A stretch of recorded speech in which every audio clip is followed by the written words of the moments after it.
Sud Radio Parlons Vrai chez Bourdin, 10h30, 12h30, Jean-Jacques Bourdin. Il est 11h03, merci d'être avec nous. Débat autour de l'Ukraine et précisément l'intégration de l'Ukraine dans l'Union européenne. Je posais la question tout à l'heure.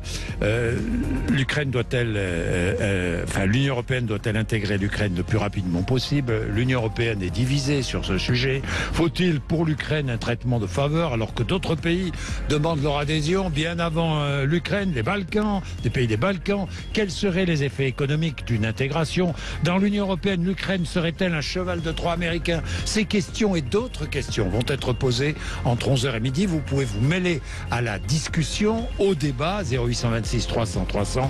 Pour parler de tout cela, nous avons trois invités. Jean-Louis Bourlange, président de la Commission des Affaires étrangères de l'Assemblement national, député MoDem des Hauts-de-Seine. Bonjour Jean-Louis Bourlange. Merci d'être avec nous.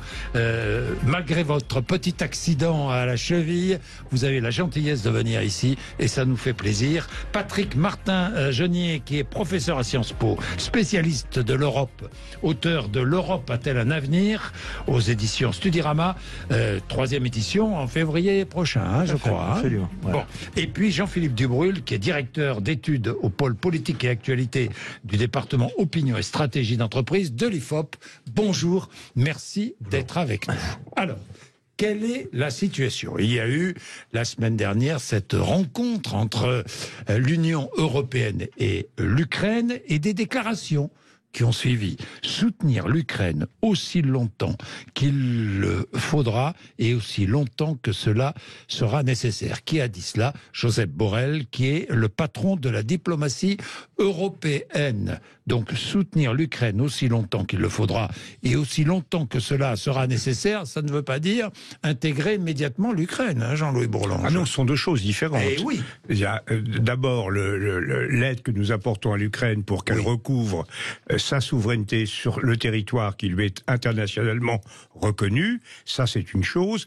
Et d'autre part, parce qu'elle l'a demandé, sa volonté, répondre à sa volonté d'intégration, qui est un processus qui est sur un autre rythme, qui mobilise d'autres logiques et qui doit effectivement être prise en compte, parce qu'on voit bien que ce combat que mène l'Ukraine, c'est un combat qui engage en profondeur les valeurs de toute l'Europe. Donc il y a là quelque chose qui est devenu beaucoup plus pressant, beaucoup plus urgent, mais la réalisation prendra du temps et surtout, il ne faut pas s'en inquiéter.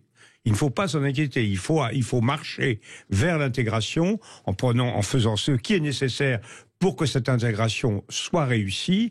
C'est une affaire à long terme. Voilà, c'est une affaire à long terme. L'Europe est quand même divisée sur la question. Certains sont opposés, pour l'instant, à une intégration rapide de l'Ukraine. Nous allons voir quelles sont ces oppositions. Il y a des raisons évidentes, notamment d'autres pays qui tapent à la porte de l'Union européenne depuis plus longtemps que l'Ukraine et qui pourraient être prioritaires. Patrick Martin-Genier. Oui, alors c'est vrai que les pays du Balkan sont là depuis dans un sas d'entrée. L'Albanie, la Macédoine, et d'autres, évidemment. Depuis une dizaine d'années. Et on sait d'ailleurs que Olaf Scholz, le chancelier allemand lui-même, est partisan d'une intégration rapide des Balkans, pour des raisons politiques évidentes, car c'est très important que ces pays du Balkan puissent adhérer, alors qu'on sait qu'à l'origine, Emmanuel Macron, le président de la République, n'était pas très en faveur, parce que quelque part, il disait, c'est vrai, les institutions européennes sont assez bloquées, nous n'arrivons pas à avancer. Le fait d'intégrer plus rapidement, si nous n'avons pas réformé sur le plan institutionnel cette Europe, ce sera extrêmement difficile. Mais vous savez, c'est un peu la même chose pour la Pologne, il y a une quinzaine d'années. Lorsque la Pologne, ces pays d'Europe de l'Est se sont libérés de l'ancienne Union soviétique, il y avait une urgence à intégrer ces pays. On n'a pas beaucoup réfléchi sur les conséquences politiques et institutionnelles. Là, c'est la même chose. Aujourd'hui, certains, effectivement, sont assez réticents et ne veulent surtout pas qu'il y ait une sorte de régime privilégié pour l'Ukraine. Comme M. Denis Shmyhal, le Premier ministre ukrainien, a dit, nous souhaiterions être dans l'Union européenne dans 2 ans. C'est parfaitement irréaliste. Oui, en 2024, c'est totalement irréaliste parce qu'il y a des conditions pour entrer dans l'Union européenne, évidemment, des conditions incontournables. Que dit l'opinion publique? Vous avez étudié tout cela? Dites-nous, Jean-Philippe Philippe Dubreuil. Alors tout à fait, on a questionné pas plus tard qu'en décembre dernier, dans un sondage IFOP pour la Fondation Jean Jaurès, demandé aux Français, êtes-vous favorable ou défavorable à une candidature, j'insiste sur le terme, j'y reviendrai après, une candidature de l'Ukraine pour rentrer dans l'Union européenne. Et à cette question-là, 58% des Français, donc c'est une majorité assez nette, 58% des Français nous disent être favorables à cela, 42% contre. On parlait du chancelier allemand il y a quelques secondes, l'opinion en Allemagne est à peu près synchrone avec l'opinion française, le regard sur l'Ukraine et son adhésion. Donc une majorité pour une candidature, j'insiste sur le terme parce que c'est un peu le premier palier. Finalement, si on parlait d'adhésion ou d'expérience, on aurait quelques points de moins, mais on serait quand même sur une majorité. Mais une majorité pas nette, encore une fois, il y a un certain partage. Oui, une majorité de Français serait pour cette entrée de l'Ukraine dans l'Union européenne, mais c'est pas 80%, c'est pas 3/4. Oui, et je vais compléter votre étude de décembre avec une étude plus récente que vous avez publiée la semaine dernière. Vous avez interrogé les Français. Êtes-vous inquiets devant la situation en Ukraine? Oui, à 82%. Et la popularité, vous avez aussi interrogé les Français sur Volodymyr Zelensky et sur Vladimir Poutine. C'est ça, tout à fait. On a demandé, est-ce que pour chacun de ces personnages, est-ce que vous avez une bonne opinion, une mauvaise opinion? Zelensky, 60% des Français ont une bonne opinion de lui, 40% ont une mauvaise. Poutine, c'est un autre ordre de grandeur. Il n'y a que 9% des Français qui déclarent avoir une bonne opinion du président de la Fédération de Russie. Donc ça, ce sont des ordres de grandeur quand même. Des indicateurs. Voilà, qui montrent la popularité de Zelensky, qui montrent qu'il est très loin devant Poutine quand même. Donc l'opinion française, elle est quand même d'un côté plutôt que de l'autre. Et surtout, ça n'a pas tellement bougé depuis le début de la guerre. C'est important à dire, ça va faire quasiment un an qu'on est là-dedans. Ça va faire un an, le 24 février. Voilà, quasiment un an. Et le taux d'inquiétude, il n'a pas tellement varié. 82%, c'était quasiment 90 il y a un an, au moment où ça a commencé, mais perdre 10 points en un an, c'est pas énorme. Donc voilà, c'est des choses, des rapports de force qui restent assez figés dans l'opinion. Alors Jean-Louis Bourlange, vous connaissez parfaitement le fonctionnement des institutions européennes. Nous allons revenir sur les conditions qui sont toujours posées lorsqu'un pays veut adhérer à l'Union européenne, mais l'Ukraine fait le forcing, là, Jean-Louis Bourlange. Non, je ne crois pas que l'Ukraine fasse le forcing. De toute manière, elle ne peut adhérer qu'à partir du moment où la situation militaire internationale est rétablie. Elle est simplement, c'est la distinction entre la candidature et l'adhésion est très pertinente. On l'a admis comme candidate, ça veut dire qu'elle est éligible à l'Union européenne, qu'elle fait partie de la famille. Ce qui ne veut pas dire qu'elle puisse devenir membre immédiatement. Mais j'insiste sur un point. En réponse, les Français ont toujours été, vis-à-vis de tous les élargissements, réticents dans un premier temps. Il y a un réflexe pavlovien en France qui est de dire on est bien entre nous. Si l'Europe se limitait à la France, à l'Allemagne et au Benelux, et à l'Italie, on serait parfait. On a été contre l'Espagne, on a été contre le Royaume-Uni, on a été contre l'Europe de l'Est, et puis après, on s'y fait. Mais là, donc, il faut pas. C'est un point de départ, si vous voulez, les 52-48, et je trouve qu'il est intéressant de voir, car c'est assez nouveau, que sur ce plan-là, nous sommes, comme vous l'avez dit, nous sommes synchrones avec l'opinion allemande. Ça, c'est une nouveauté. C'est une nouveauté. Généralement, on traîne beaucoup plus les pieds que les Allemands. Jean-Louis Bourlange, et je me tourne vers vous aussi, Patrick Martin-Genier.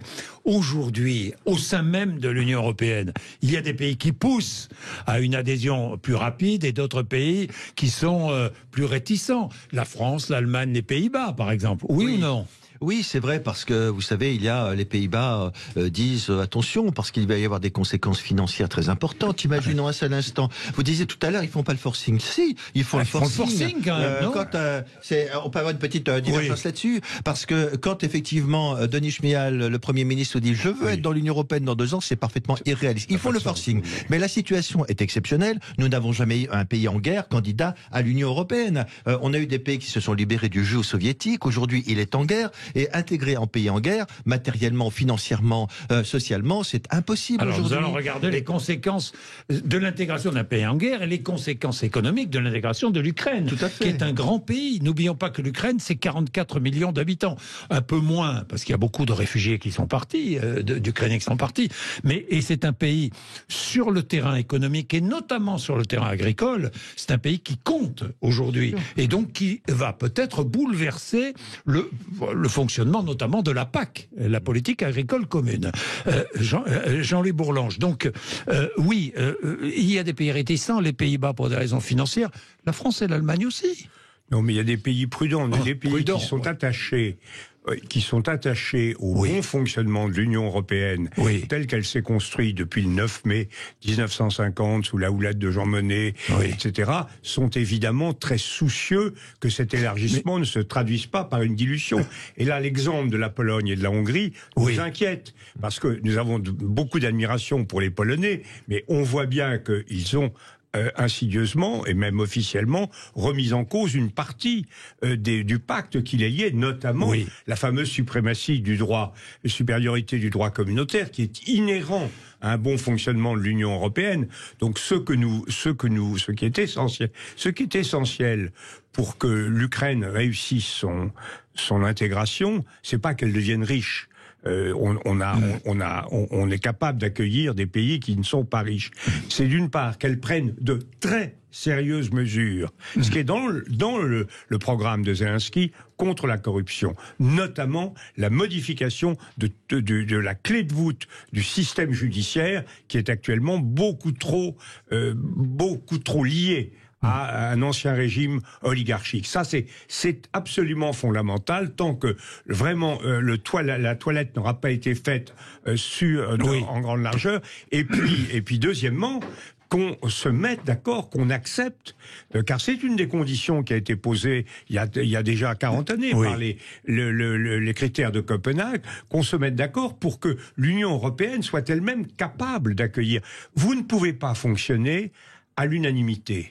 Si vous faites venir un tas de gens qui ne sont pas toujours d'accord, à ce moment-là, les nouveaux venus vous paralysent. C'est ce que c'est de faire Orban à bien des égards. Il dit non, je m'oppose. Non seulement je veux pas pour moi, mais je vous empêche de vous les autres. Et ça, on ne le veut pas. Donc il y a tout un travail qu'a posé d'ailleurs le chancelier allemand dans son discours à Prague et qui correspond à ce que pense Emmanuel Macron. Il y a un travail d'approfondissement institutionnel qui est la clé de l'élargissement. Bien, nous vivons cette histoire en ce moment sur l'antenne de Sud Radio. Nous la vivons évidemment plus largement. Elle se déroule pas si loin, tout près de chez nous, avec cette guerre.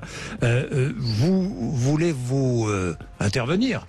Vous mêlez à cette discussion 0826 300 300. Il est déjà 11h15. Petite pause et nous nous retrouvons. Sud Radio Parlons Vrai chez Bourdin, 10h30, 12h30, Jean-Jacques Bourdin. Bien, 11h19, nous posons la question ce matin et j'aimerais beaucoup que vous interveniez, 0826 300 300. L'Union européenne doit-elle intégrer l'Ukraine le plus rapidement possible? On a vu les difficultés. Alors regardons Jean-Louis Bourlanges. L'Ukraine a beaucoup d'efforts à faire avant d'entrer dans l'Union européenne. Réforme structurelle, on parlait de corruption, meilleure démocratie parlementaire, il faut des élections libres, il faut, je ne sais pas moi, il faut des médias parfaitement indépendants. Il y a beaucoup de conditions. Avant une adhésion. C'est le programme de Zelensky, de même qu'en Moldavie, c'est le programme de la présidente de Moldavie. Ce sont des gens qui sont justement, c'est pour ça qu'il y a une dynamique. Ce sont des gens qui sont porteurs au sein d'un pays qui n'est pas habitué à cette liberté que vous décrivez, qui n'est pas habitué au pluralisme, qui n'est pas habitué à des médias indépendants. Là, ce sont des gens qui sont au pouvoir et qui sont porteurs de tout ça. Et c'est pour ça qu'il y a une énorme dynamique. Oui, il y a une énorme dynamique, vous avez raison, mais on a un peu tendance... L'agresseur est russe, personne ne remet ça en doute. Mais on a un peu tendance en France et ailleurs en Europe peut-être, à fermer les yeux sur la réalité ukrainienne. Je veux dire par là une justice qui n'est peut-être pas encore tout à fait indépendante et des médias qui ne sont pas très indépendants non plus. C'est ce que je vous ai dit tout à l'heure. L'Ukraine n'a pas du tout achevé sa mue démocratique. Simplement, ce qui est intéressant, c'est qu'elle l'a déclenché, on va dire, à Maïdan, enfin un peu avant, mais en tout cas à Maïdan, et que c'est justement là-dessus qu'elle s'est accrochée avec la Russie. Ce que n'a pas accepté la Russie, c'est que le destin de l'Ukraine puisse ressembler à celui d'une démocratie européenne, alors que ce que voudrait Poutine, c'est qu'elle ressemble au destin de la Biélorussie.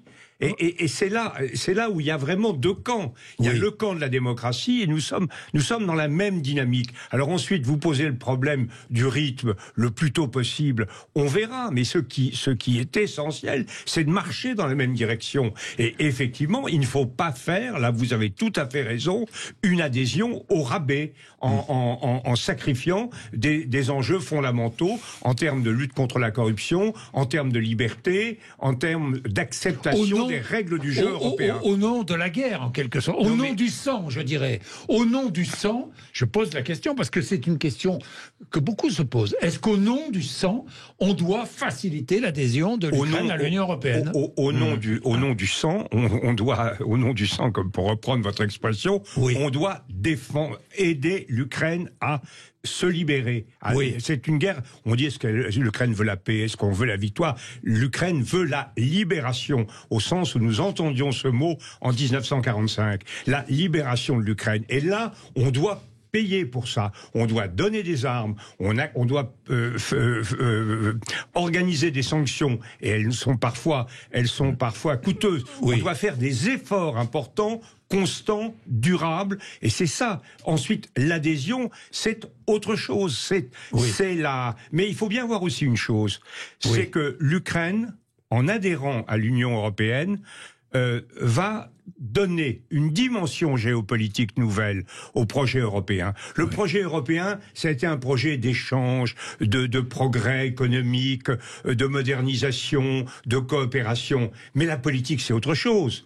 La politique, c'est aussi la confrontation, la défense des valeurs, l'exigence de réciprocité par rapport à des partenaires qui nous veulent du mal. Et toutes ces valeurs-là, elles sont contenues dans la résistance ukrainienne. Donc je crois qu'il y a un enrichissement du projet européen par l'Ukraine qui est possible. Alors il y a un enrichissement, mais il y a aussi un engagement de la part de l'Union européenne encore supplémentaire auprès de l'Ukraine. Si cette adhésion était accélérée. Pour l'instant, elle ne le sera pas. Parlons pas d'accélération. Oui, n'en parlons pas. Vous avez raison. L'adhésion doit être un long fleuve tranquille. L'adhésion est un long fleuve tranquille. Mais même, Patrick Martin-Genier. Non mais écoutez, au nom du sang, pour reprendre votre expression, au nom du sang, il faut revenir à la réalité de ce qui se passe. Nous avons déjà fait énormément. Rappelez-vous, depuis un an, même pas un an, Volodymyr Zelensky a posé sa candidature à l'Union européenne quelques jours après le début de la guerre. Madame Ursula von der Leyen s'est rendue là-bas à Kiev en disant nous acceptons. 4 fois elle y est allée. Voilà. Au mois de juin, elle propose au Conseil européen un statut de candidat officiel. Je veux dire qu'on a considérablement augmenté au nom du sang cette adhésion, on va dire, à la famille européenne, à défaut de le faire formellement.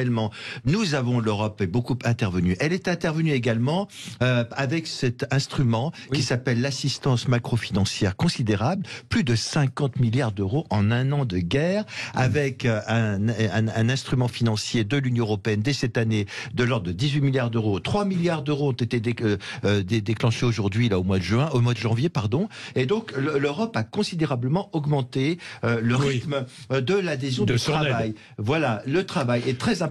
Néanmoins, effectivement, je suis d'accord avec Jean-Luc Bourlange pour dire il faut qu'il soit dans la famille européenne, mais pour autant, l'adhésion à l'Union européenne, c'est une course d'obstacles. Il faut savoir aujourd'hui que l'Union européenne tient à bout de bras cette économie. Il faut payer les salaires des enseignants, des médecins, des infirmières. Le budget de l'État est dans une situation catastrophique. Le PIB sera il y aura moins 40% de PIB cette année. Donc la situation de l'économie est catastrophique. D'ailleurs, l'Union européenne s'est engagée à reconstruire les écoles.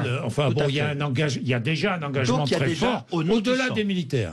Au-delà de l'engagement militaire. Au nom du sang, il y a déjà un engagement très important. Il n'en demeure pas moins qu'on ne pourra pas passer outre l'ensemble des étapes qui sont importantes pour l'adhésion de ce pays. Alors, mais je vais poser des questions qui fâchent après. En attendant, Jean-Philippe Dubrul est donc avec nous et veut aussi apporter sa pierre à notre discussion, si je puis dire. On parle de l'adhésion, mais encore faut-il pour qu'elle se fasse que les hostilités cessent. On l'a évoqué tout à l'heure. Et pour revenir, il faut que les hostilités cessent ou pas? Je ne vois pas comment on pourrait organiser une adhésion l'Union européenne. On a fait ça avec Chypre. On a fait rentrer Chypre. C'est vrai. En guerre. Et on a vu qu'on a vraiment eu de très grosses difficultés. On a fait n'importe quoi. C'est pour ça d'ailleurs qu'il faut aider aussi. Parce que aider l'Ukraine à récupérer sa souveraineté, c'est faciliter l'adhésion. Voilà. Or, pour cette adhésion, il faut déjà que les hostilités cessent. Or, jusqu'où on y est. On a posé cette question aux Français. Hein. Vous, comment vous ressentez d'après vous? Jusqu'à quand ce conflit va-t-il durer? On a 21% qui nous disent ça va se terminer avant 2024, c'est les optimistes. On a 33% qui nous disent ce sera plutôt 2024 et après. Et surtout 46%, la moitié des gens qui lui disent je sais pas. Je sais pas quand ça vient, en tout cas pas avant 2024. Disent, je sais pas. Ce sont les plus sages. Ce sont les plus sages. Ce sont les plus Parce sages, que, mais ça pardonnez-moi, mais je me souviens de toutes celles et ceux sur les plateaux, invités le 25, le 26 février, et qui, l'année dernière, qui venaient nous raconter que la guerre durerait 3 jours, ou 8 jours, ou une semaine, ou un mois, et que ça allait être vite réglé, que les Russes allaient écrabouiller l'Ukraine, ou inversement d'ailleurs, mais j'ai tout entendu. Donc prudence, oui, ils sont sages, hein, Jean Le Bourlange. Ah oui, moi je ne vois pas comment on peut raisonnablement, avec les informations dont on dispose, prévoir donner une date précise pour la fin des hostilités. En réalité, pour qu'il y ait un accord, il faut, c'est clair, vous ne pouvez pas, sur une situation équilibrée comme elle est militairement actuellement, vous ne pouvez pas trouver des interlocuteurs. L'Ukraine ne peut pas dire... On ne peut pas, vous avez raison. Est-ce qu'aujourd'hui, compte tenu de la situation militaire équilibrée sur le terrain, est-ce qu'aujourd'hui il est possible d'ouvrir des négociations? Eh bien, si je dis non, vous êtes d'accord avec moi ou pas? Non, moi je dis effectivement que c'est...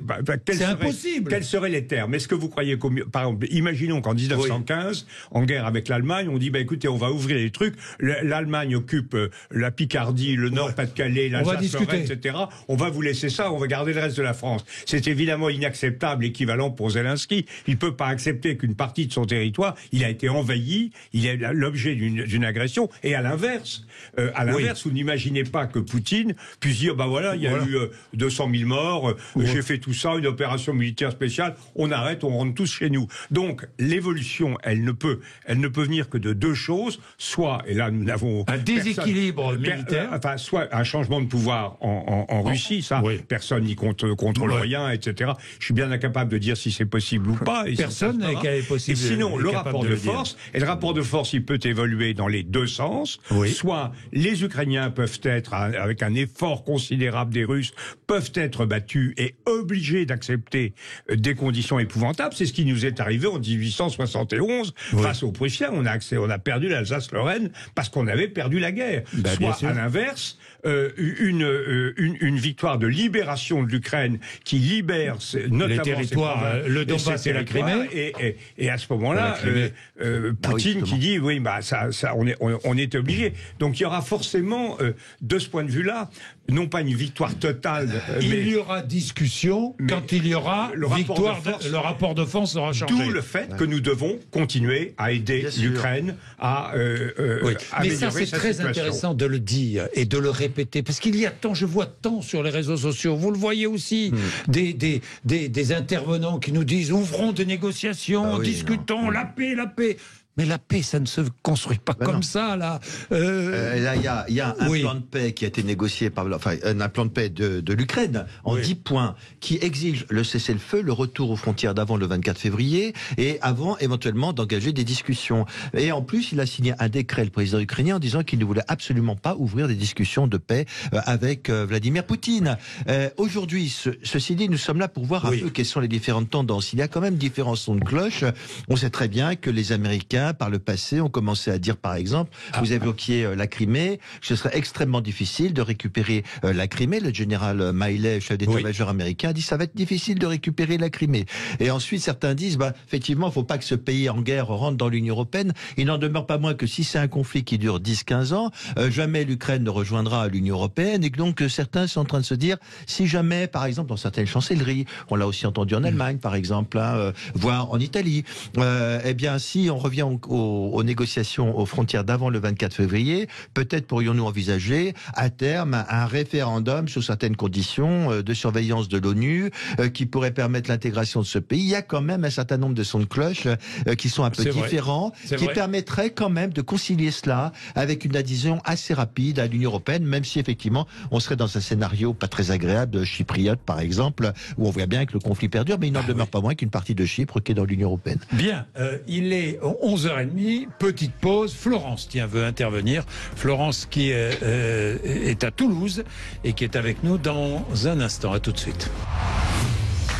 Sud Radio Parlons Vrai chez Bourdin, 10h30, 12h30, Jean-Jacques Bourdin. L'Ukraine dans l'Union européenne, c'est l'objet de notre débat. Jean-Louis Bourlange, président de la Commission des Affaires étrangères de l'Assemblée nationale, député MoDem des Hauts-de-Seine, est avec nous. Patrick Martin-Genier, professeur à Sciences Po, spécialiste de l'Europe, auteur de L'Europe a-t-elle un avenir, est aussi avec nous. Et Jean-Philippe Dubreuil, directeur d'études au pôle politique et actualité du département opinion et stratégie entreprise de l'IFOP. Et là, Florence aussi. Et Florence est à Toulouse. Bonjour Florence. Oui. Bonjour tout le monde. Bonjour Florence, quel est votre avis? Allez. Allô Florence. Ah, on a une petite coupure. Bah, ça arrive. Coupure téléphonique, ça arrive. Alors je vous pose une question. L'accent était prometteur. Oui, l'accent était prometteur. Alors, est-ce que l'Ukraine dans l'Union européenne serait un cheval de Troie américain en Europe? Qui veut répondre? Moi, je veux bien. Jean-Louis Bourlange. Je crois.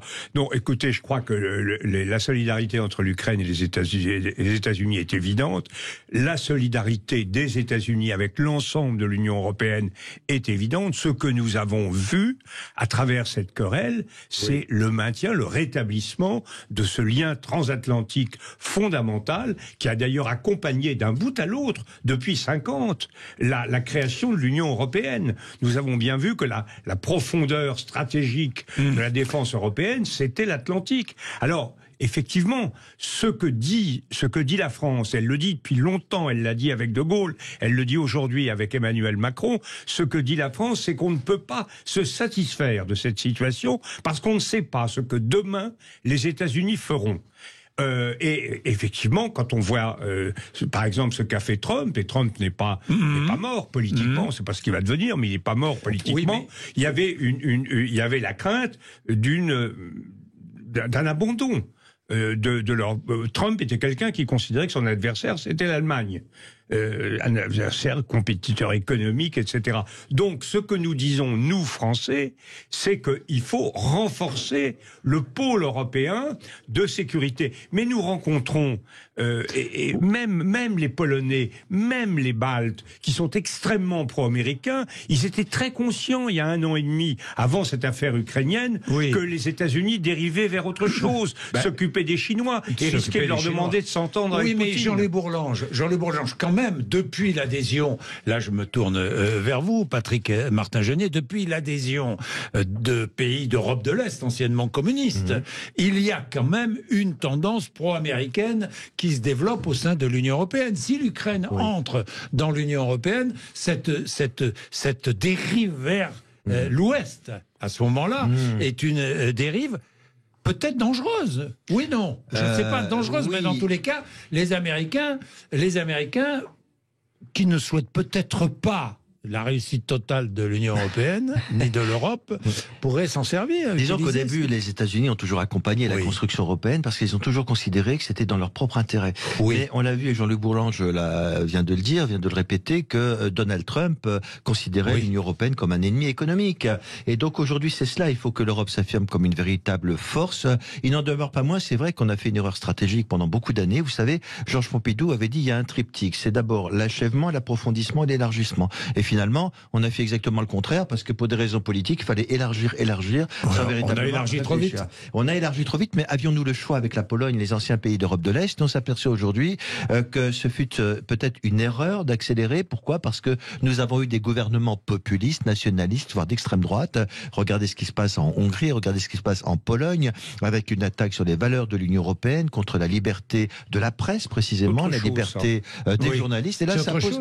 Oui, non, mais attendez, c'est autre chose, mais sauf qu'effectivement, c'est un danger pour la cohésion européenne. Ces pays-là, la Pologne, sont alignés. Et la Hongrie, sont moins. Mais ça part d'un constat. La Pologne est alignée sur les États-Unis. Ça part d'un constat qu'aujourd'hui, même si on fait des efforts en termes de défense européenne, il n'y a pas de défense européenne. Non. Et on s'aperçoit aujourd'hui que le terme défense européenne... C'est donc la faiblesse. Et c'est la faiblesse. Il y a donc, effectivement... les États-Unis peuvent jouer avec cette faiblesse de l'Europe. Bien sûr, mais c'est pas l'Ukraine qui change la situation. Vous savez, ce lien Les Français n'ont jamais admis qu'il y avait un lien entre l'Alliance Atlantique et la construction européenne. Pourtant, il est très fort, ce lien. C'est en réaction à la crise de Berlin et à la guerre froide que Jean Monnet a lancé son système. C'est en réaction aux crises russes que, notamment sur Berlin, que les Français et les Allemands, avec le général de Gaulle, se sont mobilisés.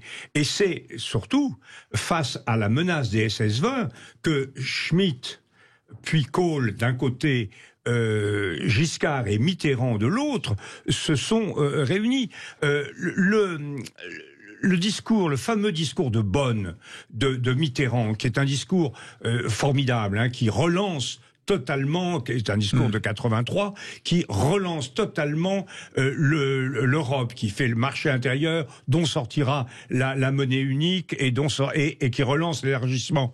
En même temps, c'est une affirmation de solidarité atlantique. Parce que qu'est-ce que dit Mitterrand? Il dit, les SS-20 soviétiques sont en face, il faut installer des Pershing américains. Donc il y a eu solidarité entre ça. Ce que nous découvrons maintenant, et ça s'impose à nous tous, ça s'impose aux Néerlandais, aux Baltes, etc., c'est que peut-être le parapluie américain n'est plus... Biden n'est pas un problème, il est très bien, mais le parapluie américain n'est plus une garantie aussi intangible que dans le passé, et qu'il va falloir donc qu'on s'y mette. Or, on n'aime pas ça en Europe. Nous sommes des animaux domestiques, nous ne sommes plus des animaux de jungle. Et alors, il faut quand même que nous apprenions à nous battre, que nous apprenions à nous mobiliser, et là, l'Ukraine nous donne une leçon.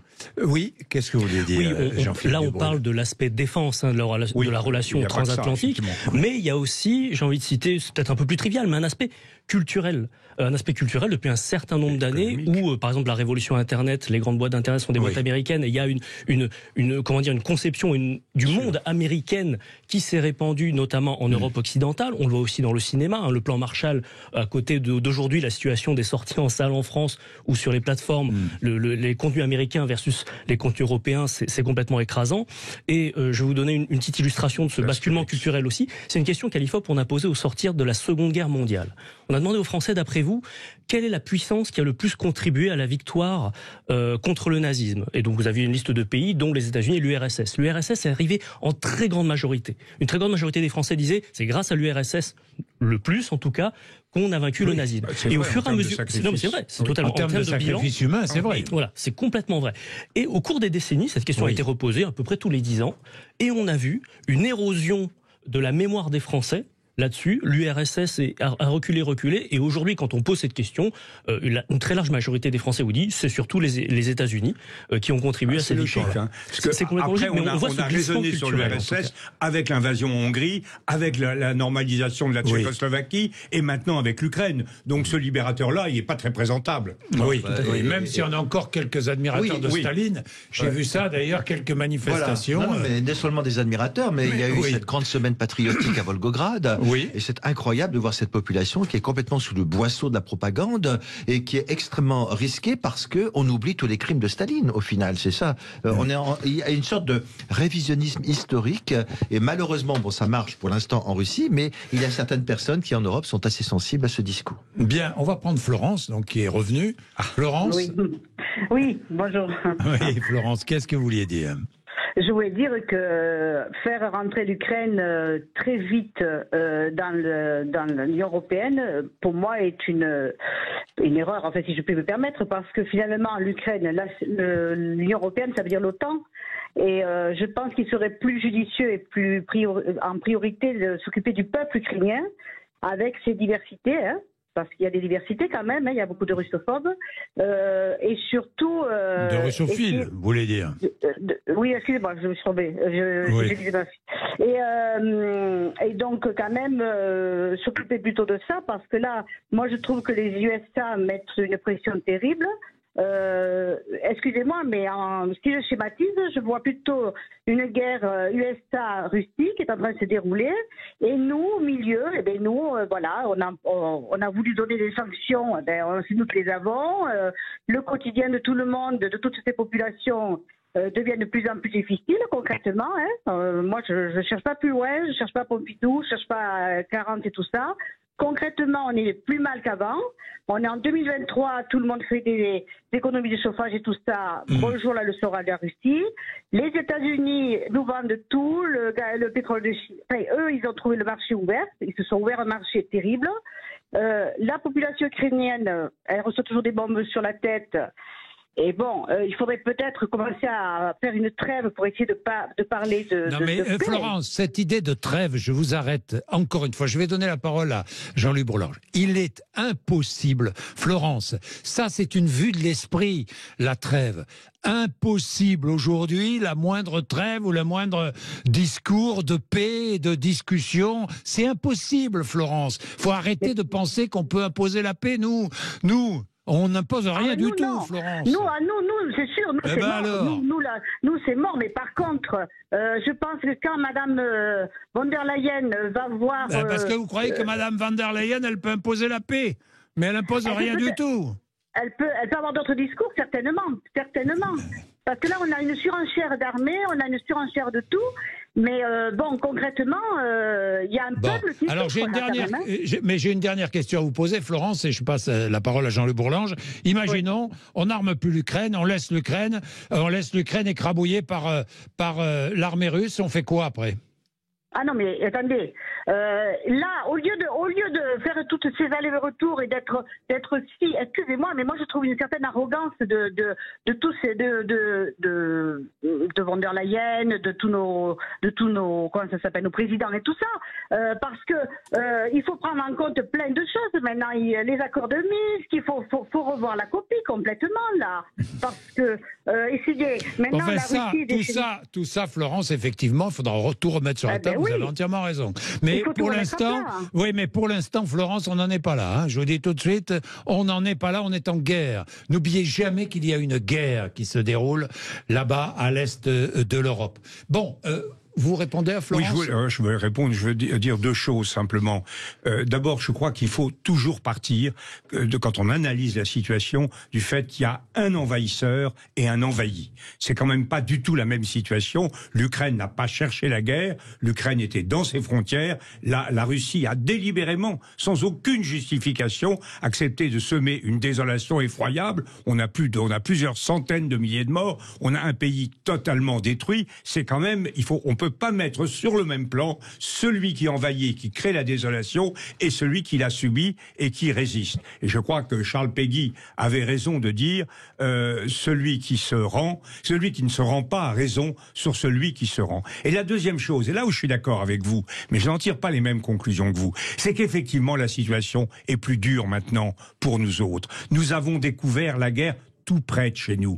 Cette guerre, elle ne sera pas gagnée ni par les Ukrainiens, ni par personne, sans effort coûteux, sans une réappréciation de notre engagement. Le président de la République a donné des chiffres sur la loi de programmation militaire. Il est évident qu'on doit continuer un effort important. C'est vrai que la vie qui nous attend, d'ailleurs ça éclaire aussi le débat sur les retraites d'une certaine façon, la vie qui nous attend sera une vie plus difficile, plus dur, mais je vous rappelle le mot qui me paraît vraiment dominant, qui est celui de Thucydide, le grand historien grec qui prête à Périclès la formule suivante: il n'y a pas de bonheur sans liberté, la liberté, ni de liberté sans vaillance. Pendant des années, nous avons cru qu'on pouvait se dispenser d'être vaillant. Ce que nous vivons aujourd'hui, c'est un devoir de vaillance, et vous avez raison, Florence, ça n'est pas très drôle. Bien, merci Florence. Il est 11h47. Nous allons terminer encore beaucoup de choses à dire. Il nous reste une dizaine de minutes. À tout de suite, terminé après la pub. Sud Radio Parlons Vrai chez Bourdin, 10h30, 12h30, Jean-Jacques Bourdin. Il est midi moins 10. Merci. Tiens, nouveau témoignage. Fabrice qui est à Saint-Gratien dans le Val d'Oise. Bonjour Fabrice. Oui, bonjour. Bonjour. Alors, qu'est-ce que vous vouliez dire, Fabrice ? Je voulais dire simplement que ce serait cataclysmique pour l'Europe et pour le monde que de faire rentrer l'Ukraine dans l'Union européenne et encore plus dans l'OTAN. Ah non, attendez. Fabrice, vous êtes en train de faire un amalgame qu'il ne faut pas faire. Parce qu'il n'est pas question de faire entrer l'Ukraine dans l'OTAN. Hein. Ça, je vous le dis, Fabrice. La volonté des États-Unis, la seule idée des États-Unis, moi je reste persuadé, j'ai 62 ans, que depuis l'après-guerre, on se trompe d'alliés, on croit que les États-Unis... C'est qui l'allié pour vous? Les États-Unis ne sont pas notre allié. Non, mais qui est l'allié alors? Bon, imaginons. Qui est l'allié? Les Européens sont nos alliés. Et on aurait mieux fait de se tourner, au moment de Gorbatchev, vers la Russie pour comprendre que l'Europe, ça va de Vladivostok à Brest et que la puissance de l'Europe, elle doit passer par la Russie. C'est un pays extrêmement riche. On a une histoire commune depuis des centaines d'années, pour pas dire des millénaires, avec la Russie. Les États-Unis, c'est un pays qui est tout neuf, qui est là juste pour s'étendre sur le monde et affaiblir l'Europe, parce qu'ils veulent redorer le blason de leur dollar depuis qu'il n'y a plus l'équivalent or avec les monnaies, alors qu'aujourd'hui, on pourrait être une puissance extraordinaire, bien évidemment en faisant attention, de manière à ce qu'on puisse contrecarrer la Chine, contrecarrer l'Inde, contrecarrer le Brésil et les États-Unis. Si on se laisse une petite Europe comme ça, avec en plus la guerre en nos seins, et cette guerre-là, bien sûr que c'est atroce, bien sûr qu'on ne peut pas la défendre, mais en réalité, elle intervient à quel moment? Si en 2014, on fait ce qu'il faut avec les accords qui ont été signés à Minsk, eh ben il n'y a pas de guerre. Si on laisse l'Ukraine discuter avec la Russie sur le Donbass et autres, il n'y a pas de guerre. Et il faut faire de l'histoire. Fabrice, la Crimée a été envahie par la Russie, vous êtes d'accord? Je suis 100% d'accord. Bon, donc envahie contre tout accord et tout respect de la loi internationale. Jean-Jacques, on veut affaiblir la Russie. Non, mais attendez, la Crimée, comme le Donbass, ce sont des pays russophones. Ce sont des pays russophones. On fait tout pour la pousser à la guerre. On fait tout pour pousser la Russie à la guerre. Et alors, ça nous arrangera pas. Fabrice, vous ne pouvez pas dire qu'on fait tout pour pousser la Russie à la guerre. Fabrice, ce que vous pouvez pas dire non plus. Pourquoi pas un accord avec la Russie? D'ailleurs, c'était en voie. Lorsque la Russie, l'Union soviétique est tombée, il y avait déjà une volonté européenne et russe, une volonté commune, Laissez-moi, mais Fabrice, laissez-moi terminer. Mais laissez-moi terminer. Une volonté commune. Ensuite, je donnerai la parole à Jean-Louis Bourlanges. Une volonté commune de créer des liens de plus en plus étroits entre la Russie et l'Union européenne. Sauf que le pouvoir en Russie a dévié et qu'il est aujourd'hui loin, très loin de tous nos standards démocratiques européens. C'est tout le problème aujourd'hui Jean-Louis Bourlanges. Oui, je crois que je suis vraiment en désaccord assez grand avec ce que dit Fabrice. D'abord un lien. Vous parlez des liens anciens entre la Russie et la France. J'en conviens. Les liens avec l'Ukraine sont très anciens. Je vous signale que la fille de Yaroslav le Sage, au milieu du XIe siècle, a épousé le 3e roi capétien. C'est une vieille affaire, hein, Henri Ier. Et c'est à cause de l'Ukraine qu'il y a un tas de princes, et notamment aujourd'hui le roi d'Espagne, qui s'appelle Philippe, parce que c'est un nom grec qui nous vient d'Ukraine. Donc les liens sont anciens. Mais sur le temps, là je ne comprends absolument pas ce que vous dites sur ce que nous aurait apporté la Russie. Qu'a été la Russie dans la guerre froide? Elle a apporté la désolation, elle a apporté l'asservissement de la Pologne, de la Hongrie, de la Tchécoslovaquie. Aujourd'hui, elle apporte la désolation en Ukraine. Il n'y a jamais eu aucun modèle de libération, d'épanouissement de ces peuples. Alors, nous sommes effectivement liés aux États-Unis par l'Alliance Atlantique. Je reconnais que les Américains commettent parfois de graves erreurs, comme par exemple en Amérique latine, ils ont bonné des polices. Mais dans l'OTAN, à quel moment l'OTAN a-t-il été une menace? Au contraire, on peut lui reprocher d'avoir été passif face à l'occupation de Budapest, passif face à l'occupation de Prague. L'OTAN a toujours été une alliance défensive. Et aujourd'hui, nous avons tendu la main aux Russes, contrairement à ce que vous dites, du temps de M. Helsinki. Nous avons tendu la main. C'était un moment où... En réalité, la société russe était profondément disloquée et a été dans une situation d'incapacité à inventer une forme de démocratie et de liberté. Patrick Martin. Deux choses. Fabrice évoque un concept intéressant qui était un principe gaulliste, l'Europe de l'Atlantique à l'Oural. Oui, c'était intéressant. Parce qu'à l'époque, c'était tout à fait intéressant. Ce que signifiait le général de Gaulle, c'est qu'il n'a jamais été question d'exclure ex-Union soviétique, Russie, du concert des nations. Cette notion de concert des nations est un concept gaulliste-gaullien, effectivement. Mais aujourd'hui, il n'a, même demain, si jamais la paix pouvait se faire, et on espère qu'elle se ferait, bien sûr que la Russie serait réintégrée dans le concert des nations, mais aujourd'hui ce n'est pas possible. Deuxièmement, moi j'ai fait des voyages au lendemain de la chute de l'Union soviétique, dans une ère qui était considérée un peu comme libérale, où on allait dans des communes pour leur expliquer ce qu'était que la démocratie. J'avais senti un vrai souffle libéral, qui aujourd'hui a complètement disparu, parce qu'on est sous le boisseau d'une dictature terrible. Donc effectivement, ce qu'on peut dire aujourd'hui, c'est que de toute façon, d'abord les États-Unis ont toujours été nos alliés, ils sont là, mais demain, si il y avait rétablissement de la paix et qu'il y a un successeur de Vladimir Poutine, bien évidemment qu'il y aura une réintégration de ce grand pays dans le concert des nations. Bien, merci d'être venu nous voir, merci à Fabrice d'être intervenu. Il est 11h56, merci messieurs. Merci. Merci, c'était passionnant, évidemment. C'était un bonheur de discuter avec vous. Eh ben oui, c'est un bonheur, moi aussi, de vous recevoir. De toute façon, nous aurons d'autres occasions de discuter de l'Ukraine, parce que la guerre est loin d'être terminée. Il est 11h57. Merci vraiment d'être avec nous ce matin sur Sud Radio.